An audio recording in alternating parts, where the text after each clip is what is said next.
Praise the lord. దేవుని వాక్యము వింటున్న మీ అందరికీ ప్రభు నామమున వందనాలు.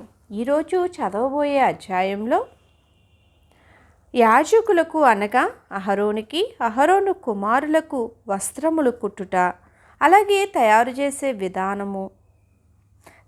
చేయవలసిన విధానము, అసలు ప్రధాన యాజకుల బట్టలు ఘనత కలిగినట్లు ఉండాలి అని దేవుని ఉద్దేశం. మనకి ఈ అధ్యాయంలో ఆ ఉద్దేశం అంతా కనబడుతుంది. ప్రతిరోజు బైబిల్ చదువుదాం అనే కార్యక్రమానికి స్వాగతం. ఈరోజు నిర్గమాకాండం 28వ అధ్యాయం. నిర్గమాకాండం 28వ అధ్యాయం చదువుకుందాం. మరియు నాకు యాజకత్వము చేయుటకై నీ సహోదరుడైన అహరోనును అతని కుమారులను అనగా అహరోను కుమారులైన నాదాబును, అబీహును, ఎలియాజరును, ఈతామారును ఇశ్రాయేలీలలో నుండి నీ యొద్దకు పిలిపింపుము. అతనికి అలంకారమును ఘనతయు కలుగునట్లు నీ సహోదరుడైన అహరోనుకు ప్రతిష్ఠిత వస్త్రములను కుట్టవలెను. అహరోను నాకు యాజకుడగునట్లు నీవు అతన్ని ప్రతిష్ఠించుదువు. అతని వస్త్రములను కుట్టుటకై నేను జ్ఞానాత్మతో నింపిన వివేక హృదయులందరికీ ఆజ్ఞయము. పతకము, ఎఫోదు, నిలువుటంగి, విచిత్రమైన చొక్కాయి, పాగా దట్టియు వారు కుట్టవలసిన వస్త్రములు. అతడు నాకు యాజకుడై ఉండునట్లు వారు నీ సహోదరుడైన అహరోనుకు అతని కుమారులకును ప్రతిష్ఠిత వస్త్రములను కుట్టింపవలెను. వారు బంగారును, నీల, ధూమ్ర, రక్త వర్ణములు గల నూలును, సన్న నారను తీసుకుని బంగారుతోనూ, నీల, ధూమ్ర, రక్త వర్ణములు గల ఎఫోదును పేనిన సన్న నారతోనూ చిత్రకారుని పనిగా చేయవలెను. 2 అంచుల యందు కూర్చబడు 2 భుజఖండములు దానికి ఉండవలెను. అట్లు అది సమకూర్పబడి ఉండును. మరియు ఎఫోదు మీద నుండి విచిత్రమైన దట్టి దాని పనిరీతిగా ఏకాండమైనదే బంగారుతోనూ, నీలధూమ్ర రక్త వర్ణములు గల నూలుతోనూ, పేనిన సన్న నారతోనూ కుట్టవలెను.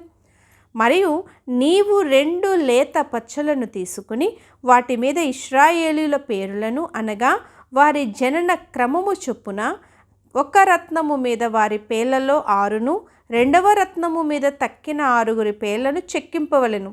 ముద్ర మీద చెక్కబడిన వాటి వలె చెక్కెడి వాని పనిగా ఆ 2 రత్నముల మీద ఇశ్రాయేలుల పేర్లను చెక్కి బంగారు జవులలో వాటిని పొదగవలెను.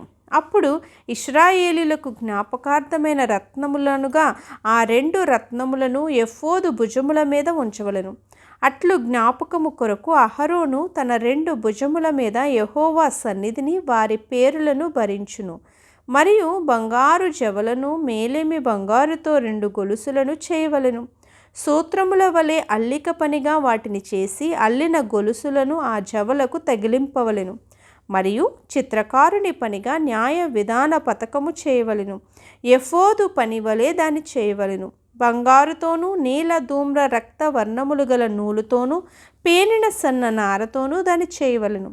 అది మడవబడి చచౌకముగా నుండవలెను. అది జేనెడు పొడుగు, జేనెడు వెడల్పు గలదే ఉండవలెను. దానిలో 4 పంక్తుల రత్నములుండునట్లు రత్నముల జవలను చేయవలెను. మాణిక్య, గోమేధిక, మరకతములు గల పంక్తి మొదటిది.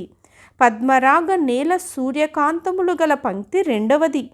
గారుత్మతము, యష్మురాయి, ఇంద్రనీలములు గల పంక్తి మూడవది. రక్త వర్ణపురాయి, సులిమానిరాయి, సూర్యకాంతములు గల పంక్తి 4వది. వాటిని బంగారు జవలలో పొదగవలెను. ఆ రత్నములు ఇశ్రాయేలుల పేరులు గలవై వారి పేరుల చొప్పున 12 ఉండవలెను. ముద్ర మీద చెక్కిన వాటి వలె వారిలో ప్రతి వాని పేరు చొప్పున 12 గోత్రముల పేరులు ఉండవలెను. మరియు ఆ పతకము అల్లిక పనిగా పేనిన గొలుసులను మేలిమి బంగారుతో చేయవలెను. పతకమునకు 2 బంగారు ఉంగరములు చేసి ఆ 2 ఉంగరములను పతకపు 2 కొసల యందు తగిలించి పతకపు కొసలనున్న 2 ఉంగరములలో అల్లబడిన ఆ 2 బంగారు గొలుసులను తగిలింపవలెను. అల్లిన ఆ 2 గొలుసుల కొసలను 2 జవలకు తగిలించి ఎఫోదు నిదుట దాని భుజముల మీద కట్టవలెను. మరియు నీవు బంగారుతో 2 ఉంగరములను చేసి ఎఫోదు నెదుటనున్న పతకము లోపలి అంచున దాని 2 కొసలకు వాటిని తగిలింపవలెను. మరియు నీవు 2 బంగారు ఉంగరములు చేసి ఎఫోదు విచిత్రమైన దట్టిపైగా దాని కూర్పు నొద్ద దాని ఎదుటి ప్రక్కకు దిగువను ఎఫోదు 2 భుజభాగములకు వాటిని తగిలింపవలెను.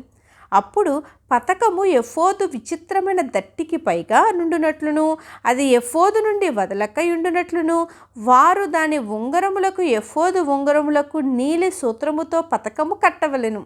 అట్లు అహరోను పరిశుద్ధ స్థలములోనికి వెళ్ళినప్పుడు అతడు తన రొమ్ము మీద న్యాయ విధాన పతకములోని ఇశ్రాయేలీల పేర్లను నిత్యము యెహోవా సన్నిధిని జ్ఞాపకార్థముగా భరింపవలెను. మరియు నీవు న్యాయ విధాన పతకములో ఊరీము తుమ్మీము అను వాటిని ఉంచవలెను. అహరోను యెహోవా సన్నిధికి వెళ్ళినప్పుడు అవి అతని రొమ్మున ఉండునట్లు అహరోను యెహోవా సన్నిధిని తన రొమ్మున ఇశ్రాయేలీల న్యాయ విధానమును నిత్యము భరించును. మరియు ఎఫోదు నిలువుటంగీని కేవలము నీలి దారముతో కుట్టవలెను. దాని నడుమ తలదూరుటకు రంధ్రము ఉండవలెను. అది చెనగకుండునట్లు కంట కవచ రత్నము వలె దాని రత్నము చుట్టూ నేత పని అయిన గోటు ఉండవలెను. దాని అంచుల చుట్టూ నీల ధూమ్ర రక్త వర్ణములు గల దానిమ్మ పండ్లను వాటి నడుమను బంగారు గంటలను నిలువుటంగి చుట్టూ తగిలింపవలెను. ఒక్కొక్క బంగారము గంటయు దానిమ్మ పండ్లను ఆ నిలువుటంగి క్రింది అంచున చుట్టూ ఉండవలెను. సేవ చేయునప్పుడు అహరోను దాన్ని ధరించుకొనవలెను. అతడు యెహోవా సన్నిధిని పరిశుద్ధ స్థలములోనికి ప్రవేశించినప్పుడు అతడు చావకయుండునట్లు దాని ధ్వని వినబడవలెను. మరియు నీవు మేలిమి బంగారు రేకు చేసి ముద్ర చెక్కునట్లు దాని మీద యెహోవా పరిశుద్ధుడు అను మాట చెక్కవలెను. అది పాగా మీద ఉండునట్లు నీలి సూత్రముతో దాన్ని కట్టవలెను. అది పాగా ముందటి వైపున ఉండవలెను. తమ పరిశుద్ధమైన అర్పణలన్నిటిలో ఇశ్రాయేలీలు ప్రతిష్ఠించు పరిశుద్ధమైన వాటికి తగులు దోషములను అహరోను భరించినట్లు అది అహరోను నొసట ఉండవలెను. వారు యెహోవా సన్నిధిని అంగీకరింపబడినట్లు అది నిత్యమును అతని నొసట ఉండవలెను. మరియు సన్న నారతో చొక్కాయిని బుట్టా పనిగా చేయవలెను. సన్న నారతో పాగాను నేయవలెను. దట్టని బుట్టా పనిగా చేయవలెను. అహరోను కుమారులకు నీవు చొక్కాయలను కుట్టవలెను. వారికి దట్టీలను చేయవలెను. వారికి అలంకారమును ఘనతయు కలుగునట్లు కుల్లాయిలను వారికి చేయవలెను. నీవు నీ సహోదరుడైన అహరోనుకును అతని కుమారులకును వాటిని తొడిగింపవలెను. వారు నాకు యాజకులగునట్లు వారికి అభిషేకము చేసి వారిని ప్రతిష్ఠించి వారిని పరిశుద్ధపరచవలెను. మరియు వారి మానమును కప్పుకొనుటకు నీవు వారికి నారలాగులను కుట్టవలెను. వారు ప్రత్యక్షపు గుడారములోనికి ప్రవేశించినప్పుడైనను పరిశుద్ధ స్థలములో సేవ చేయుటకు బలిపీఠమును సమీపించినప్పుడైనను వారు దోషులై చావకయుండునట్లు అది అహరోను మీదను అతని కుమారుల మీదను ఉండవలెను. ఇది అతనికిని అతని తరువాత అతని సంతతికిని నిత్యమైన కట్టడా. దేవుడి వాక్యమును దీవించి మన వినికిడిలో ఆశీర్వదించునుగాక. ప్రతిరోజు ఇలా దేవుని వాక్యమును వినడానికి ప్రతిరోజు బైబిల్ చదువుదాం అనే కార్యక్రమాన్ని సబ్స్క్రైబ్ చేసుకోండి, లైక్ చేయండి, షేర్ చేయండి. దేవుడు మిమ్మను దీవించి ఆశీర్వదించునుగాక.